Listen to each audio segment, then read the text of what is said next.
It was a quiet morning at the Volkov house. With the death of Jacob 2 days before, and his funeral the previous day before, it's safe to say the family wasn't in the greatest mood. The house was heavy with grief, but Alexis had to stay strong for her children. And for her husband Chris, of course, as he processed the death of his first son.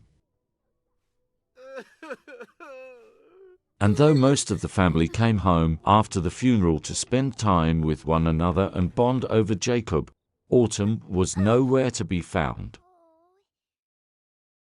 That's because the night of the funeral, Autumn went to San Myshuno to process her brother's death alone. She went to the rooftop lounge, using oregano and a few vodka sodas to drown her sorrows before going to another bar in Moonwood Mill. She was in shock. Just a day before Jacob's death, she nearly died herself, and the whole time she confided in him about it. He had been dying. How did she not know her own brother was dying in front of her? And was he comforting her while knowing he was going to die any given moment? She didn't want to think about him in the casket. She didn't want to think or feel at all. So, she was going to do anything necessary to avoid it. Eventually, she made it back home. Edward was confiding in a friend about the sudden death of his big brother.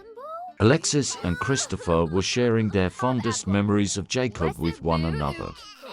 Nicole was crying alone in the downstairs closet. And Autumn was preparing to go back out. Still slightly drunk, she decided to go see Shanna. And when she arrived to Shanna's apartment, Autumn felt a new, unfamiliar feeling as she looked at her best friend. She found herself very attracted to Shanna, going as far as comparing her to Aphrodite. Autumn couldn't believe it. Where had these sudden feelings come from? Had she felt them this entire time? She ignored it and focused on spending quality time with her bestie. She didn't even think of mentioning Jacob. She actually didn't think about him at all.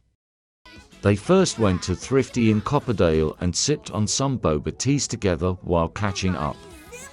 They talked about graduating and aging up, which was right around the corner. Afterwards, they went to the photo booth on the boardwalk to take some cute pictures. And to end their day together, they sat at the beach and shared some oregano. Autumn felt at peace with Shanna, no worries on her mind whatsoever, until she realized that she had developed a major crush on her best friend. Autumn began to panic. Shanna, out of all Sims. Why was this happening to her? She couldn't get with Shanna. She couldn't even tell this to her. A relationship could be nice, but the last thing she needed was to lose her best friend.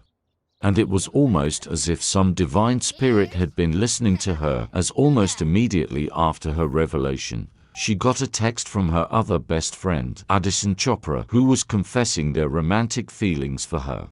This was absolutely perfect. Autumn would get everything she wanted. She could potentially enter a relationship and avoid her feelings for Shanna at the same time. It's not like she didn't like Addison. She did, and she saw a possibility of falling in love with her.